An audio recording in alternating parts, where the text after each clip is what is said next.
Welcome to Dhaka Tribune Presents Straight Talk. I'm Dhaka Tribune editor Zafar Sobhan, and I'm in conversation today with Rubaiyat Hossain, eminent filmmaker. She has made Meher Jaan, Under Construction, and the recently released Made in Bangladesh. Rubaiyat, welcome to the show.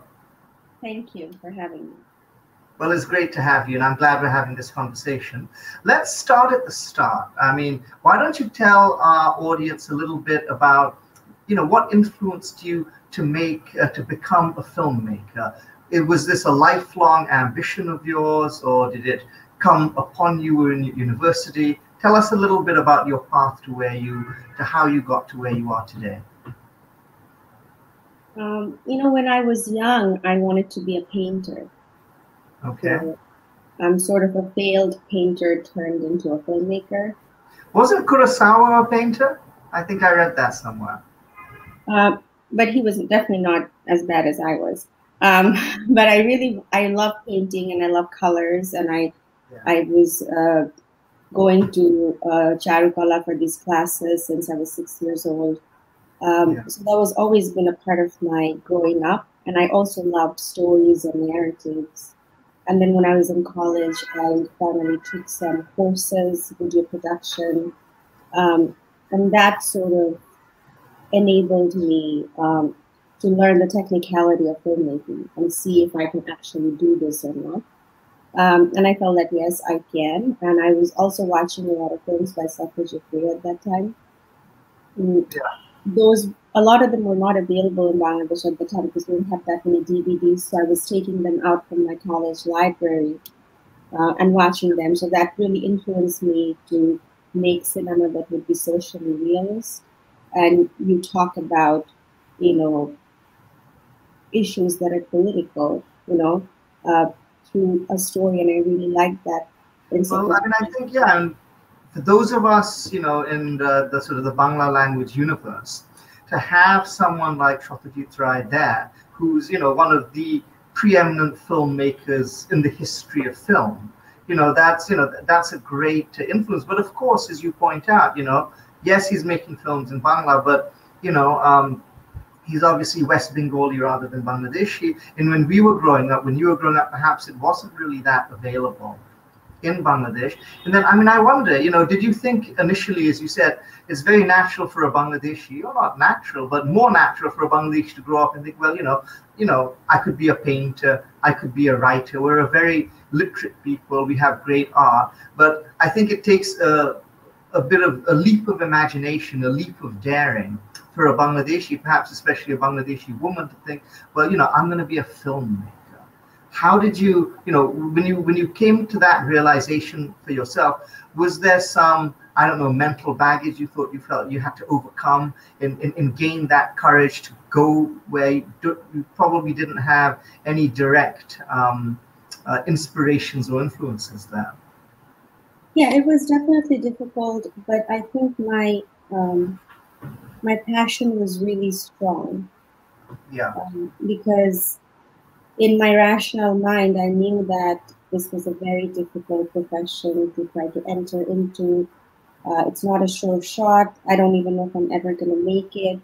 And I was giving up a potential career in the academia or in the development sector where I could work with gender issues to come into filmmaking. And until recently, I still had doubts.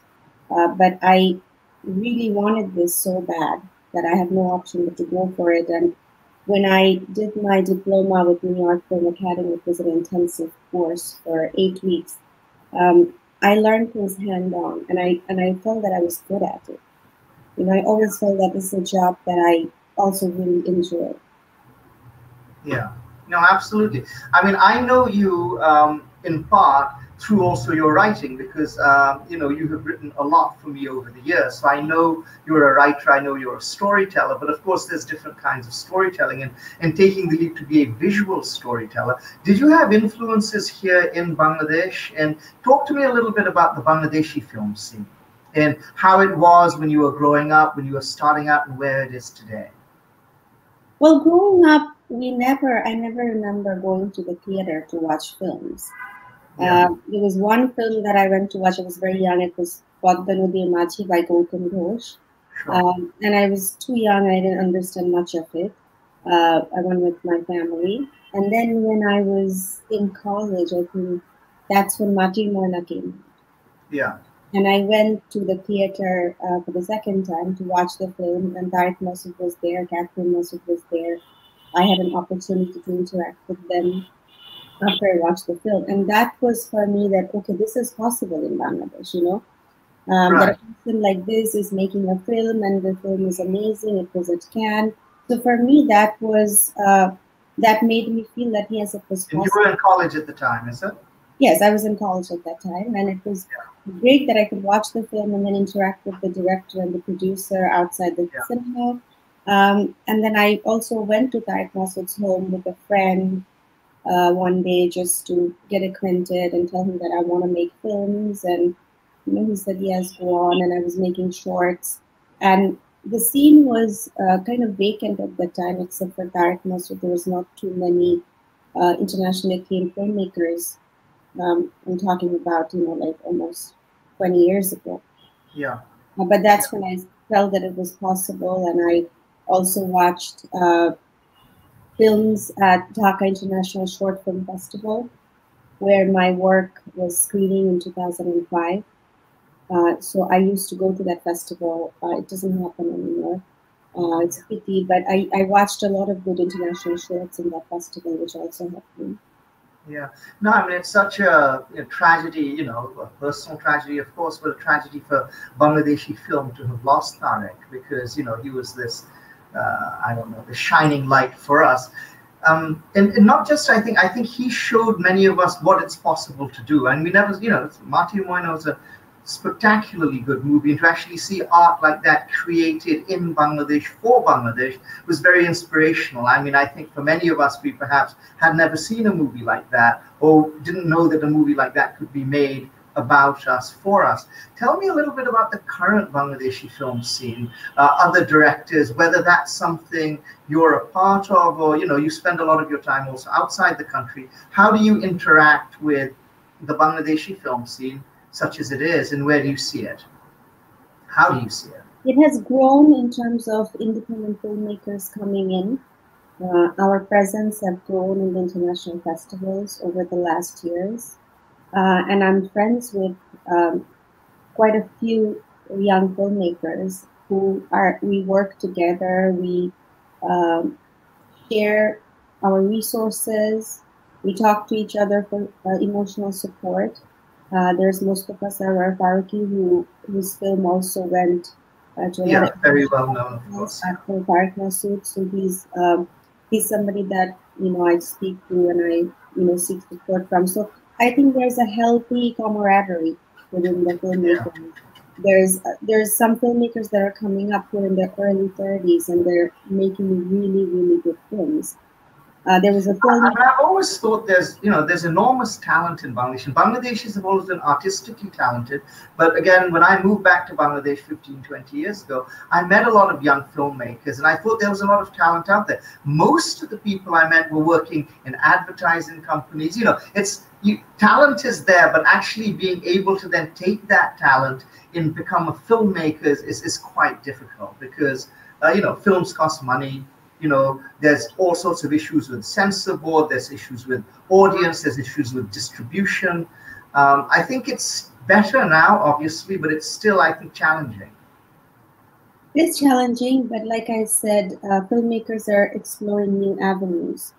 And one of the important things that happened for Bangladeshi film scene is Locarno Film Festival started this program called Open Doors, through which Bangladeshi filmmakers for 3 years were invited to the festival and they received training about co-production, raising funds internationally, international distribution, and that has helped Bangladeshi filmmakers to seek co-producers from Europe and get funds from abroad, and also to learn how to write, because writing for film is also another skill. Applying for grants is another skill, which is Bangladeshi filmmakers lack.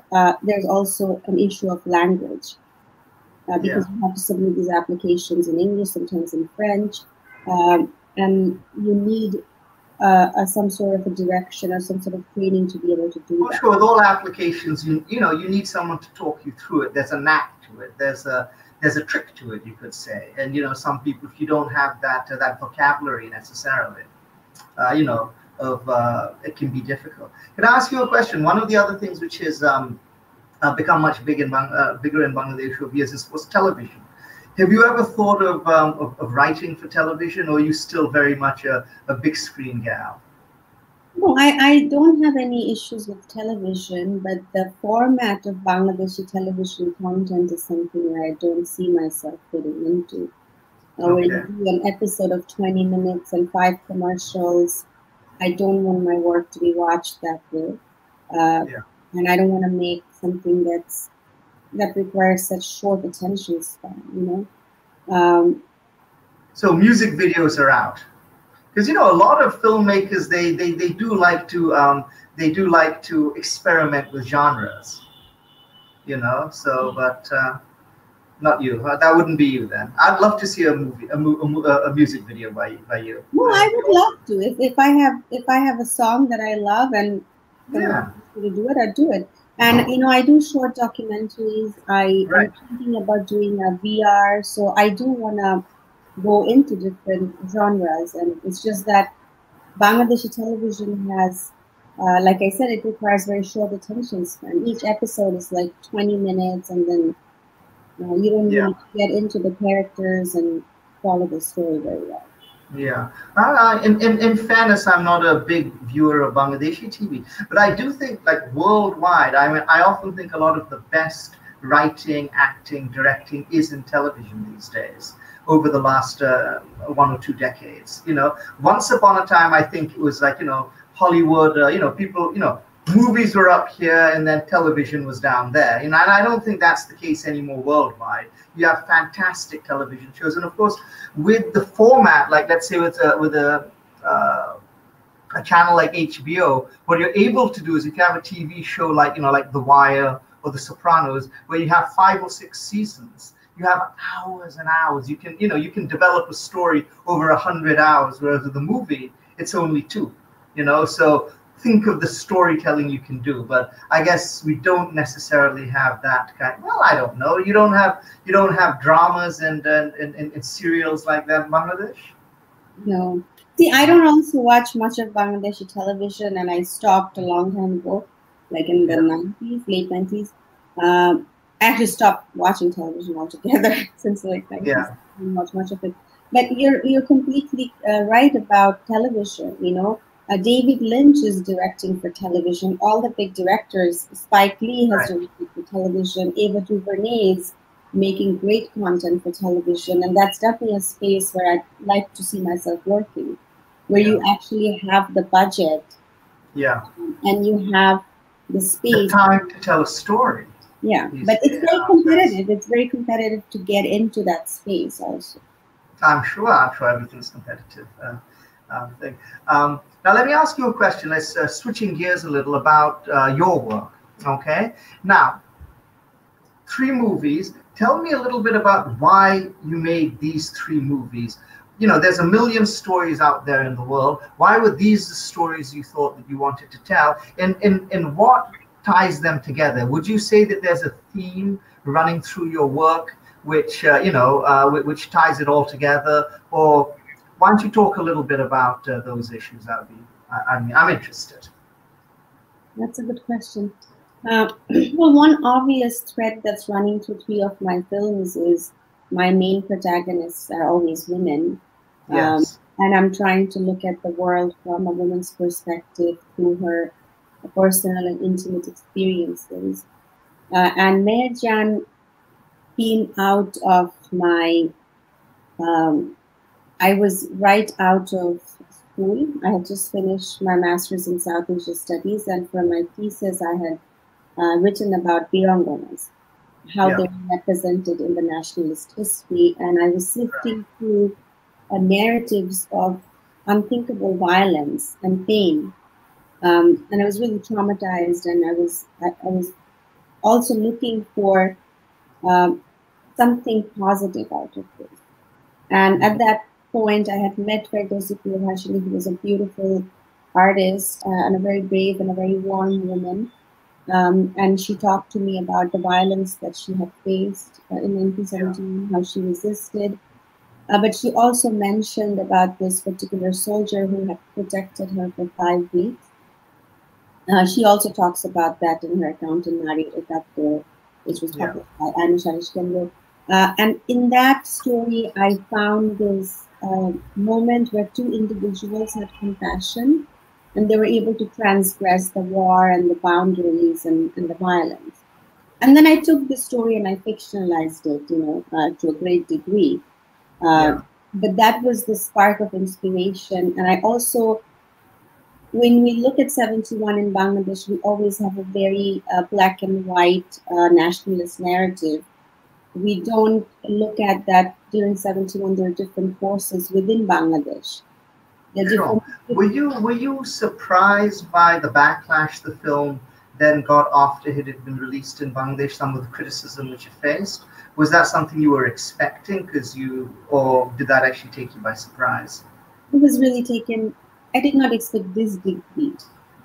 Because in my opinion, I created a balanced narrative. In my opinion, I've showed the Pakistani soldier, I've had this conversation with the character of Victor Banerjee and the army soldier about the ideologies of East Pakistan and West Pakistan and why Bangladesh needs to be sovereign. That was very prominent in the film.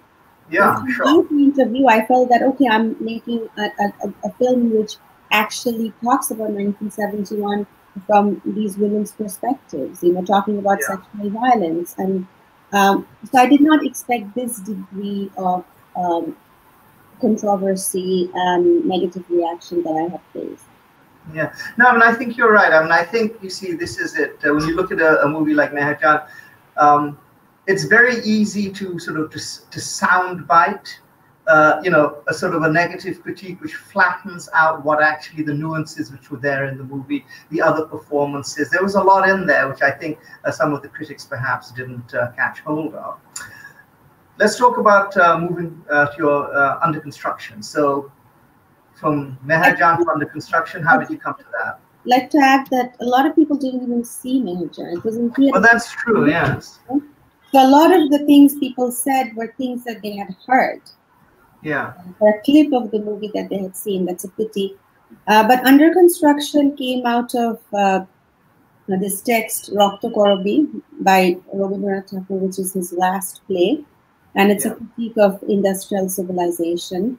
And I've always loved that text. I always wanted to work with the text and bring it to the present day context.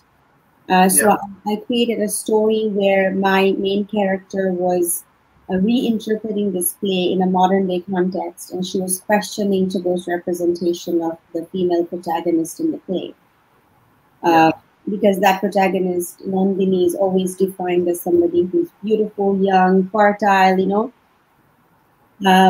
she's always singing and dancing, and that's something that my protagonist wanted to question and make her more real. And she sets the story in a ready-made garment factory where these young women work. And in Tagore's play, workers work in a setting where the king is hidden behind the net. And for a lot of these women, they never know the multinationals they work for. They never know the head of these companies. So I kind of felt like it was a good... Yeah, you thought it translated very well, so that was that, and also I was so sick of all the construction noise. This building being... Well, that hasn't changed, I can tell you. Yeah. It's, they tell us it's a mark of our development. It's of progress, of our growth. And I dare say maybe it is in some ways, but it certainly makes living in Dhaka difficult. Now let's come to your latest, Made in Bangladesh. Tell us a little bit about, again, what inspired this and what you're trying to tell through this story. What story are you trying to tell here? When I made Under Construction, it was about a middle-class theater actor.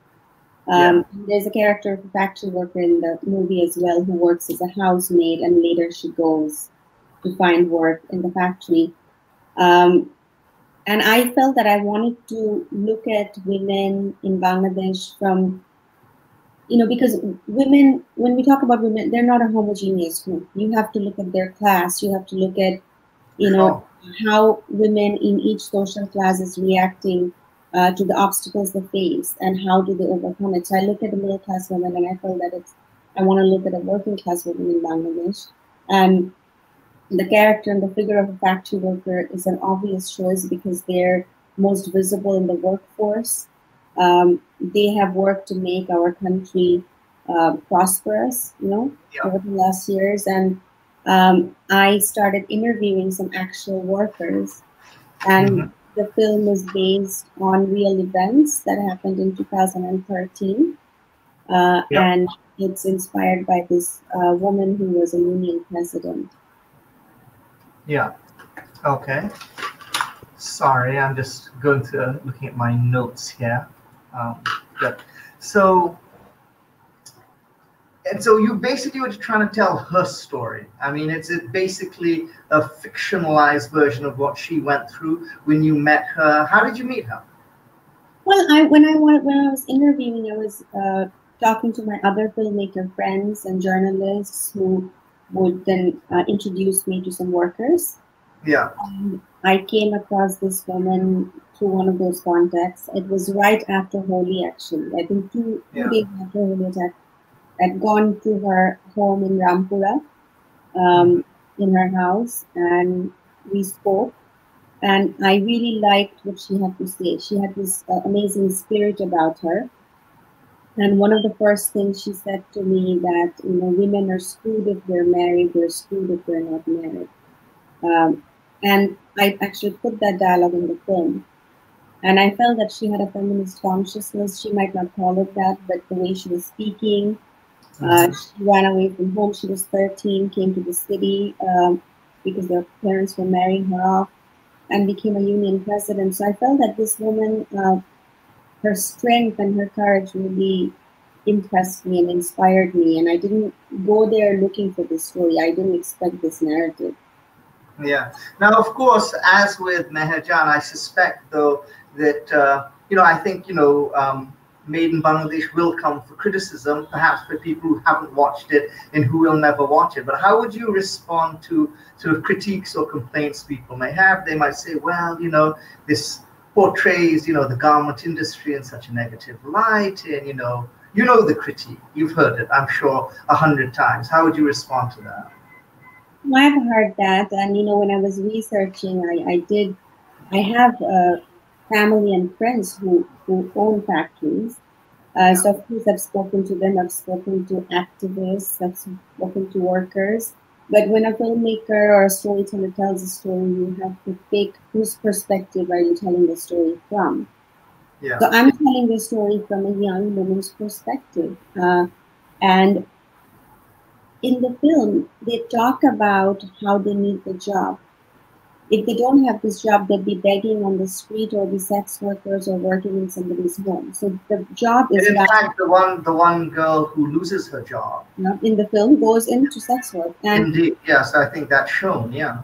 So the film, and they talk about that. She says, I don't have any option. I have to fight this to make this better for me.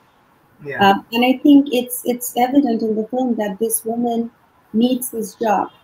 This is a very important job for her to have, but she wants to make the condition better.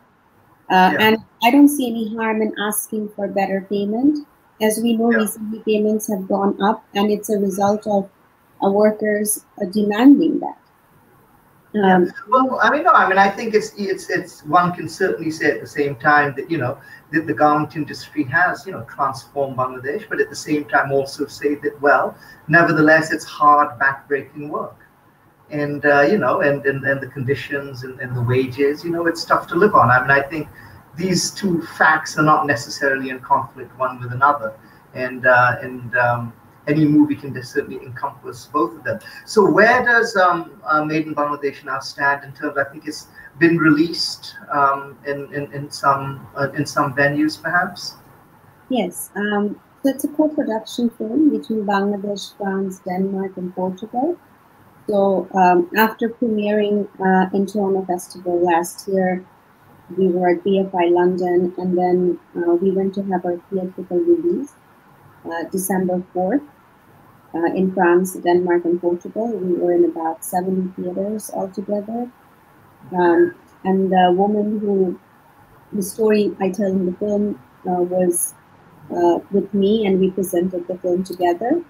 Yeah. And it's been released in Canada, and on the 28th, we are releasing the film in the US. Okay. What about here in Bangladesh? How long do we have to wait? Well, in Bangladesh, I think we spoke about this before. It's not a straightforward process. We have to go through the censor board and then acquire the certificate before we put it in the theater. And I started. Why is Bangladesh so backward? I mean, the censor board. Do other countries have these problems? It's not as though there's a lot of sex and violence in the movie, which is my understanding of what censor boards typically look out for. Why this? I don't know, old-fashioned approach to it. I mean, it's very and surely that has to have some massively negative impact on the creativity of filmmaking in Bangladesh. And is there anything we can do about it? Look, one thing, if you notice, when you go to a theater in Bangladesh, the national flag comes up and you all stand up.